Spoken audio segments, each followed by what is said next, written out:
On the program today, we review appointments made by President Bola Tinubu to key security intelligence agencies. We go through the mixed reactions thrilling the implementation of the new age limit for university admissions. And on the entertainment scene, a cry for help comes from one of Nigeria's popular music directors. This is live from Abuja. A show that takes you through the events that have shaped the week in Nigeria and across the world, from politics, news, entertainment, and sports. Hello and welcome. I am Ademola Lawrence. I am Jane Francis Mweze. And we'll begin the show with the two key appointments made by President Bola Tinubu during the week. Yes, the National Intelligence Agency and the Department of State Services both have new sheriffs to run a fair collaboration with sister agencies.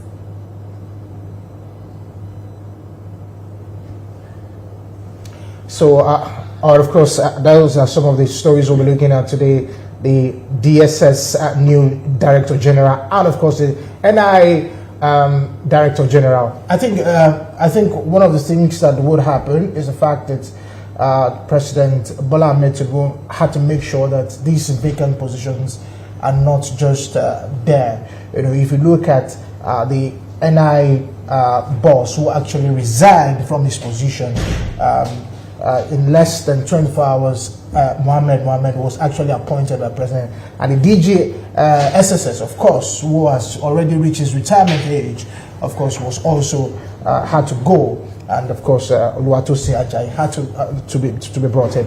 And if you look at these two gentlemen, who are, of course, for example, Oluwatosin Ajayi, who started in the Nigeria Intelligence, at the DSS in 1990, who started his journey in 1990 and rose through the ranks to become the DGDSS. It was formerly, the last appointment was, of course, in Kogi. They served in Kogi, Rivers, Bayelsa as the DSS director. And I think that this is a good time looking at the security situation that we find ourselves. We don't need any vacant position in terms of intelligence and security in the country. Well, of course, as the saying goes, nature abhors vacuums. So, there was no way those agencies were going to be, left directionless, so to say. And it's very good for the presidency to have, filled in those positions. And you talk so much about also the fact that some of these agencies, are sending out the feelers that they're very happy with the fact that, for the DSS, for example, talking about someone who rose from the ranks, earned promotions, and not just somebody who is appointed from outside the system. So it kind of makes things a lot better for them. And we see, how this also would change or will bring in very good narratives in those sectors. Okay, of course, joining us on the program is a security and public affairs analyst, Senator Uruebu. And of course, we will be talking about the new DSS and of course the new DG NIA. Looking at the security architecture of the country, intelligence, and what have you in all of the things that will be happening in the coming days. Good morning. Good morning. And I think that the better way to just start is with the new security chiefs in play. What should we expect? Looking at first of all, if you look at, let's just lay a background. You look at the IG, of course, by September is supposed to be retiring. That is Eve, of course. And you look at the DSS, of course, who are already gone, and look at the NIA DSS who are to resign. Looking at all of these security and intelligence personnel, and how President Bola Tinubu was able to make sure that there's no vacant position in terms of intelligence and security. What does that mean for our Nigeria security and intelligence architecture? There's a phrase we use. It says, "Soldier go, soldier come, barrack remain." So the thing is that we always have change of personnel, either due to the age of retirement or the years of service, or at the behest of the president, who is the commander-in-chief the #1 Chief Security Officer and the Commander-in-Chief of the Armed Forces. So he has the prerogative to appoint, especially at the apex level, or sack, except maybe in a case where there's a tenured, but he still have leeway to say, okay, I'm not comfortable working with you, because at the end, the buck stops at the president's table. When people are we start analyzing the performance of any administration, either the glory or the flags or the knocks comes to the president. So that's why every president will always want to work with the security chiefs that they are comfortable with. And in the normal practice, especially in Nigeria, even globally, is that most of the presidents want to work with the security chief they are appointed or they are comfortable with. In these circumstances, the president, with the two security intelligence chiefs that resigned or were eased out, he inherited them from the previous administration. I think to even work with them for like a year, he has been, understanding enough. Yeah. And I feel it's because of the sensitive nature of that place. You don't just come and then remove without, first of all, analyzing and understanding, so that whoever you want to appoint will also understudy the situation on the ground, and the president will be able to make informed decision who he wants to be replaced. And coming to the situation, the new henchmen, their works are cut out for them, because for over a year since the new administration, most of the focus has been on the economic side, because of the fallout of the fuel subsidy removal, the floating of the naira and inflation. And so most people are struggling for economic survival. So the focus on people is to stay alive first. But the state of insecurity has not abated. So it's getting even some people in some cases worse. So the president now, the focus is coming back to the security. So the president will now have to rethink of his security and check, okay, do I need to improve so maybe you need a new reinvigoration. Unlike you cited, okay, the IG, his tenure will soon. Yeah. I don't know if the current administration or the president want to toe the line of the former president. Who want to leave service chiefs even when their tenure has expired, and it's not as if things are improving until the masses or the public will start raising alarm. For goodness sake, this is a country of over 200 million people, intelligent people in every sector. There's no sector, there's no one that is too indispensable. So if you check, if you, like the president, I expect, if you appoint service chiefs or intelligence chief, he gives them targets and timeline. So I expect certain things to have done. If nothing has been done, you call them to review. There are a lot of people on the line that can even do the same thing or do better or bring fresh perspective. So coming now, there are a lot of security challenges internally and externally.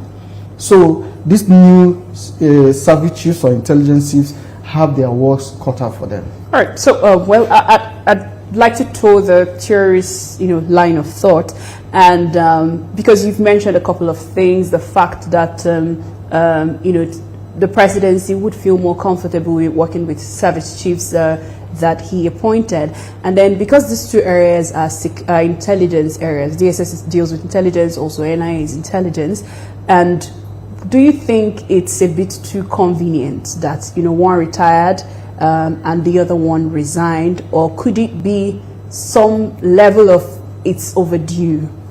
I want a change, and instead of me firing you, I think it's better you take the hire. I think I've said this in a couple of other sister media platforms.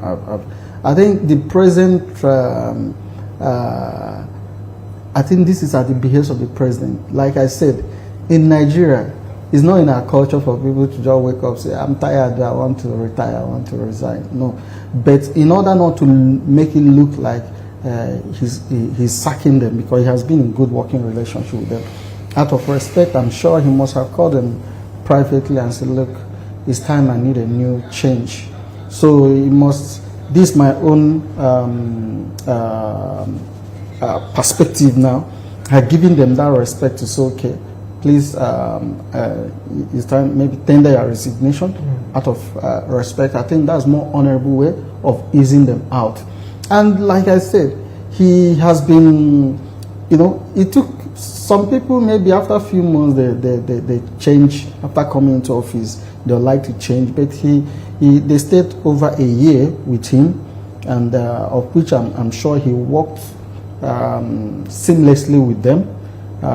So if he decided that, okay, there is a new approach or you need to bring new vision, reinvigoration. Not to stop president, even the service chief of appointing him today, tomorrow, he said, I don't want to work with you. That's the powers the constitution are given to the president. Because like I said, all the buck stops on his table. If the security improves, he gets the credit. If he tanks, he gets the knocks, just like people are. So everything. So that's why he's empowered to choose and scout or look for those he feels that can interpret his vision, bring result. Not that the people that were eased out did bad. No, maybe he need a new hands, new perspective, fresh perspective to interpret moving forward to kind of things you want to do. So you look at these two security personnel, just two gentlemen. First of all, you look at the years of experience that they've gathered. For example, you look at the new DG, National Intelligence Agency. He's been in the service since 1995. Came into the foreign service since 1995. That's a whole lot of experience that he has gathered. Look at the DG, DSS, Ajayi. He has been in the service since 1990. That's more than 30 years. So. And they served at different capacity. Some were even designated to go to foreign countries to get trainings and stuff. You look at all of those experiences that they've gathered. Do you think that this can play out, knowing fully well that even their predecessors had the same experiences, and we are still at this junction at this particular time? Getting competence hands, what we call square peg on a square hole or round peg on a round hole, is the starting point and is the basic. That's why people are concerned if you miss that basics, how can you get the other fundamentals? Because that alone doesn't solve the problem. There are other structural challenges that can affect even the best hands. The other systemic challenges that can affect the best hands, but at least you have to start. So even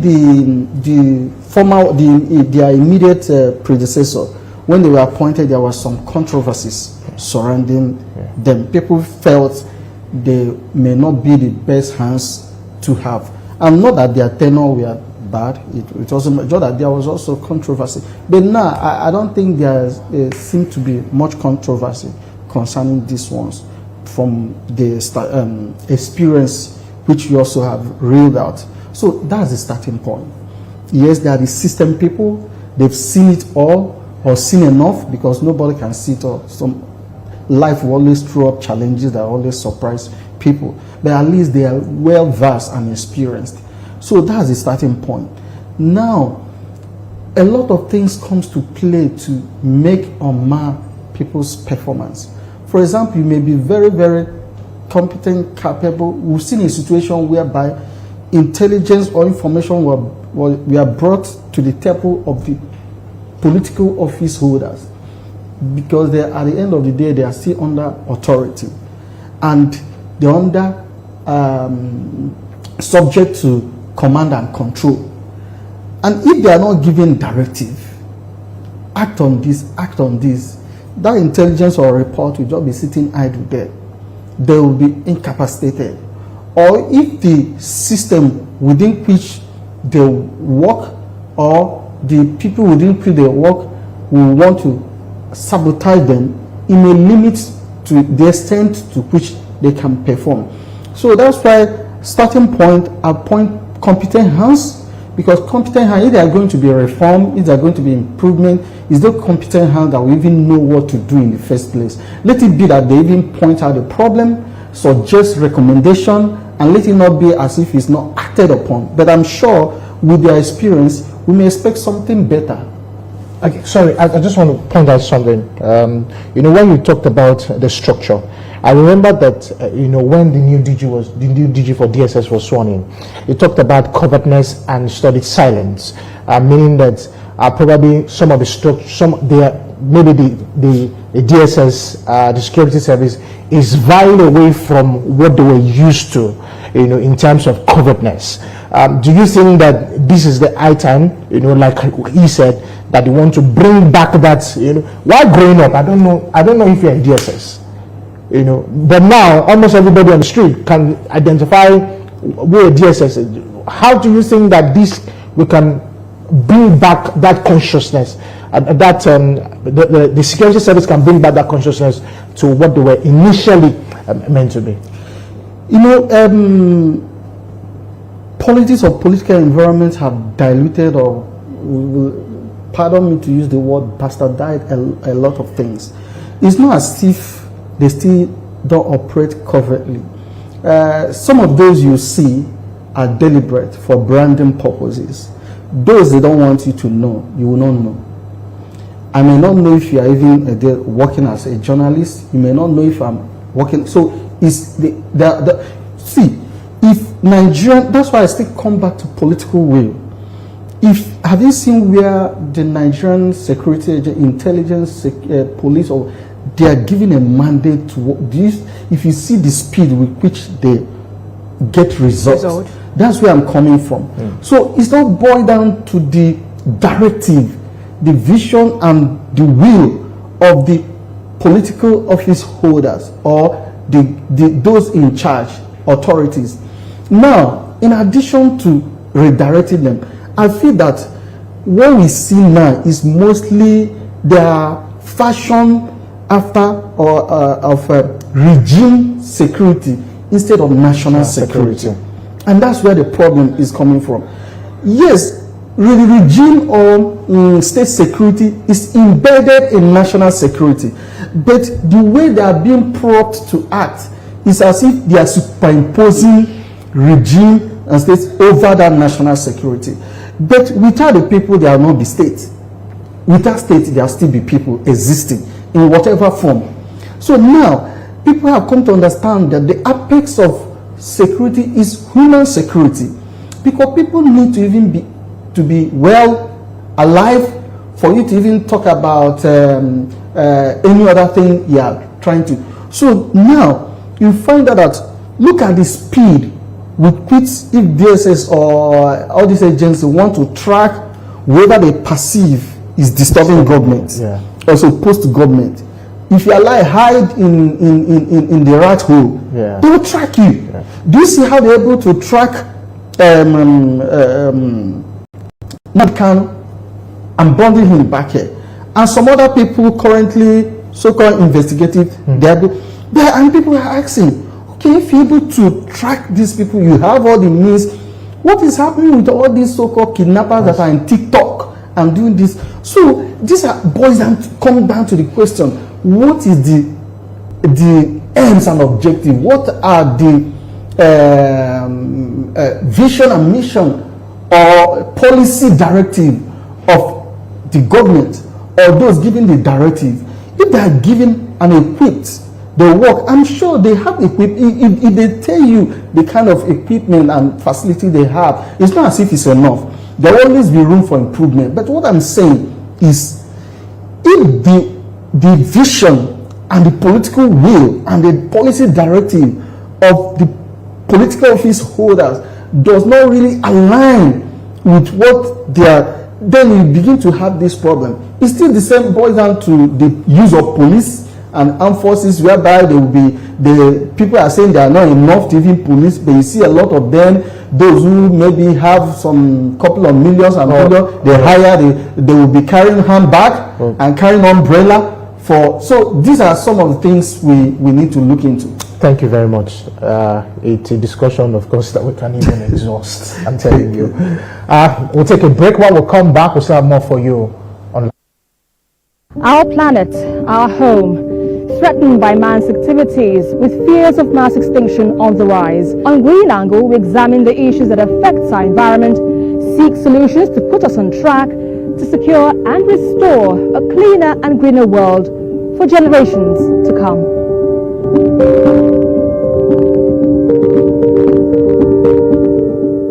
Life is politics.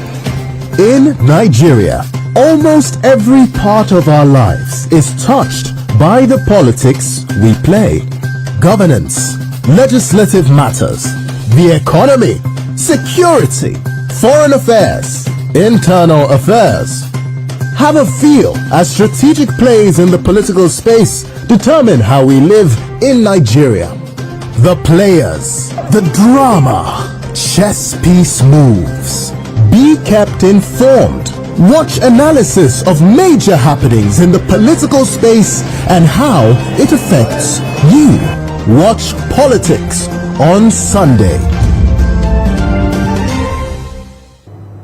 Welcome back from the break. Let's take some news that made the headlines during the week. President Bola Tinubu has departed Abuja for Beijing, China, on a state visit. In China, the president will meet with President Xi Jinping and will hold meetings with Chinese business leaders on the sidelines of the Forum on China-Africa Cooperation. President Bola Tinubu received the news of the devastation wreaked by floods of communities and farmlands across the country with profound grief. The president sympathizes with all the victims of these ravages of nature, especially bereaved families, farmers, displaced communities, and those who have lost property. Aside point. The Nigerian Communications Commission has announced that the final deadline for the Nigerians to link their subscriber identity models to their national identity numbers is September 14, 2024. This is even as it announced significant progress in the federal government's 2020 policy to link all subscriber identification models to national identity numbers. A South African billionaire, Joan Rupert, has of course surpassed Nigerian industrialist Aliko Dangote to become Africa's wealthiest individual, according to the most recent data from the Bloomberg Billionaires Index. President of Nigeria Labour Congress, Joe Ajero, honors a plea summons. The development comes as the NLC revealed its plan to embark on a nationwide solidarity action on the heels of Nigeria Police's invitation of Ajero over alleged terrorism financing. The governor of Lagos State, Babajide Sanwo-Olu, has directed that the Sunday market, popularly known as Onjeiko, has slashed the price of food items by 25%. In business, the money supply, which is a broad measure of the total amount of money in an economy, has reached an all-time high of 106.27 trillion naira in July 2024, despite the tightening measures of the Central Bank of Nigeria.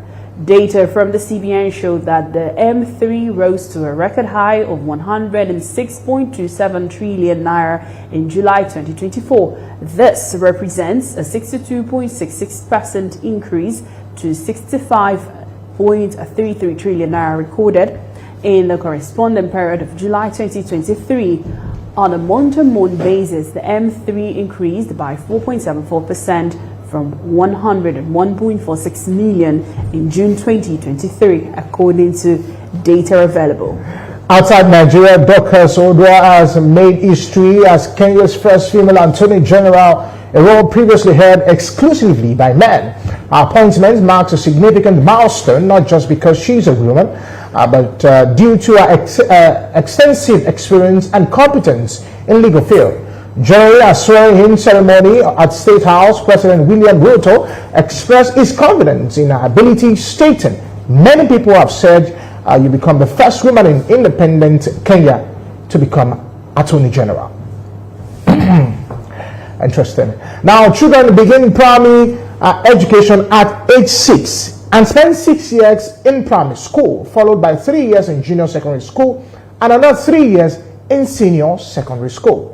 Now, by this timeline, students are expected to be 18 years old by the time they are eligible for university admission. This is according to Nigeria's Minister of Education, Tam Maman, who provided a breakdown of the education timeline, highlighting that early care typically lasts for at least 5 years. Now, this recent enforcement comes as the government seeks to standardize educational processes and ensure students are adequately prepared for higher education. Mixed reactions trailed the federal government announcement that underage candidates will no longer be allowed to sit for secondary school leaving examinations conducted by West African Examination Council and the National Examination Council.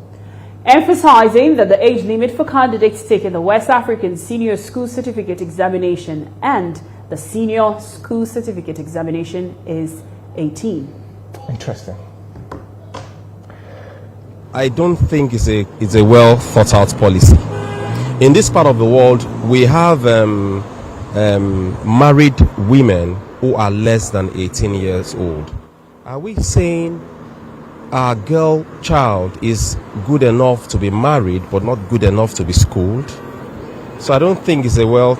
18 years shouldn't be the bench age for children or children to be allowed to sit for WAEC, NECO and all.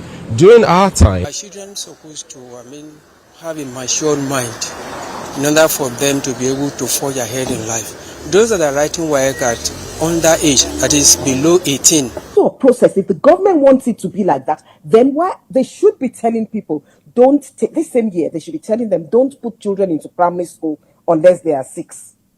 Don't take them to secondary school unless they're 11. Do you understand? You can't just say don't do university. Why? Children are starting school at the age of 3 because their parents have to go out to work, because there's nothing for maternity, because people don't have money. So they're putting their children into school and we're accepting those children, and those children are coping and teachers are moving them on. And then they finish primary school at age 9. They go on to secondary school. Schools are so expensive. Nobody wants to go into primary 6 because they want to cut off that 1 year payment of school fees. Who is helping them with that? This problem is bigger than, you can't just sit down and say, don't do WAEC unless you're 18. The problem is deep. It's like building a high-rise building. You have to dig deep to go and look at where the problem started from. And that's from... It's like Texas now. The age is 5 years, but the mandatory year is 6. Now, that is, if the child is born, like when you say 5 and 6, now, if somebody is born in March, and that one is born in October, people say they are the same age. But in school year, they are not the same age. Now, here in Texas, if you are not born in June or August, and if you are not, your birthday does not, if you are not 5 by the beginning of September, the school, and when the school begins, now, let's say you will be 5 in October, you will not be able to resume school for that year. Joining us live in the studio is the director of Banki's Private School, Olushola Bankole. Good morning. Good morning. It's a pleasure being here. And good morning, Nigerians. All right. So, opinions have been flying, reactions. What do you think limiting, this age limit is a step in the right direction?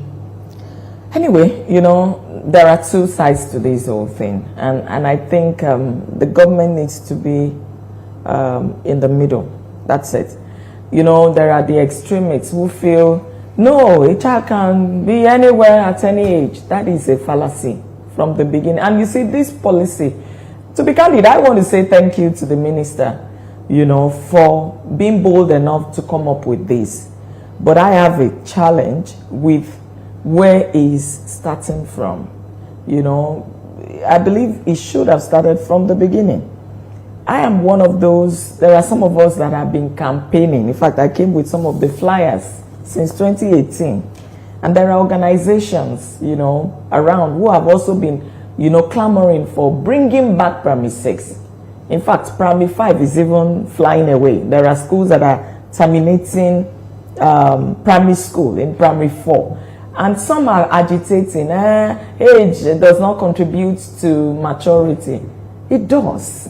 There are things that at some age you're allowed to do, even if you know it's available. It's just like saying a 15-year-old can go and begin to sleep around or, have sex all over the place. There are things that are age appropriate. And that is the same for education. There are, researches. Some people have been asking, okay, what data is available? And then they are flying stories of a 17-year-old who is a doctorate degree holder in US, in UK, all over the place. Nigeria will not allow them to be. That is not true. I have taught a prodigy before, who eventually, she's actually in Harvard now. But the point is, you don't turn, because of the mindset of, we are more consumed with the children are passing exams and we feel they are smart because of that. That does not, even when we are measuring cognitive development or cognitive ability of children, you need to look at age appropriateness. That is what is used to even develop the curriculum. What should a child who is this age be doing? And we should look at it from the understanding that age could vary within 1 year. Schools resume in September, and so there are children who were born in January, February, March, April, like that. Some may be a little bit less, some will be a little older by September as school is going to resume. So what is critical is that we should start from the beginning. The age children resume from primary 1. That is actually my own suggestion, that the minister should maybe call, stakeholders meeting. There are organizations that have been looking at this, fighting this. Bring that back primary 6. A year ahead books. There are schools that, children that are in primary 1 are using book 2. I tell them, this is nonsense. It's just a fluke. It doesn't make the children smarter and all of that. So we should also consider so many other things beyond academic success. How about emotional intelligence? How about, social, emotional learning? Being able to relate with others. There are so many researches and so many data that, there is data that has shown that age matters in the ability to learn and utilize your learning, which is, how to deploy the skills. I think first of all, we need to first put it out there. It's not a new law. This law was formed in 1982, the education policy of 1982. And that's like 42 years now, if I'm correct, or so. So it's not a new law. What the minister only did was just to bring back what is expected. That is the 6336. Am I correct, ma'am? 6334. 6334, rather.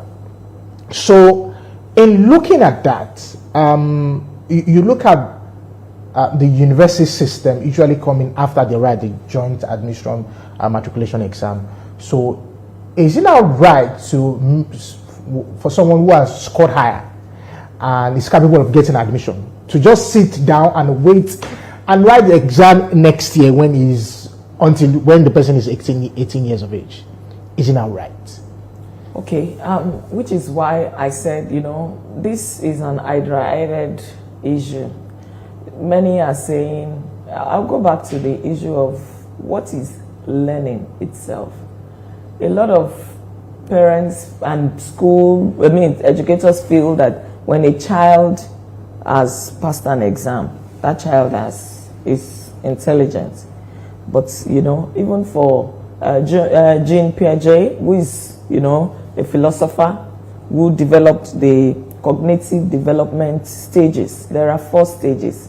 There are things to learn between 0 to 1. And you will see, those of us that are parents, you see that it shows even in the way the children respond to stimuli, they respond to situations around them.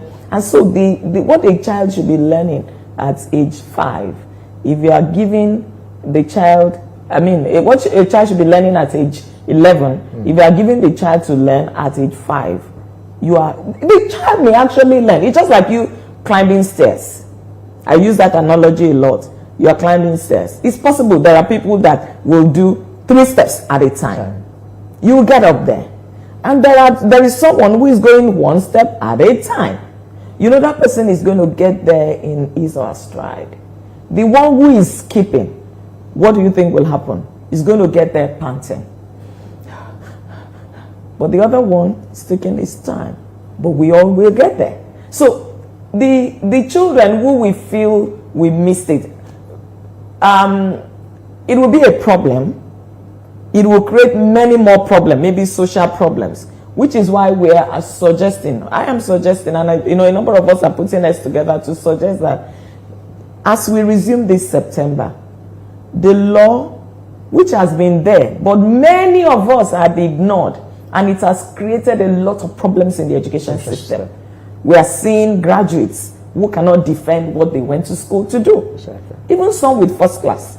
And we are seeing that the society globally now is not so consumed with certification, but certification. You should know what you have gone to learn. And if it's a student... What do you mean by certificate? You have the skill. Yeah. You have the cognate experience and ability to defend that. I went through this. Yeah. I can practically demonstrate it. Okay. But you see, what we emphasize a lot in our environment here is the child can cram and pour, and we get certificates.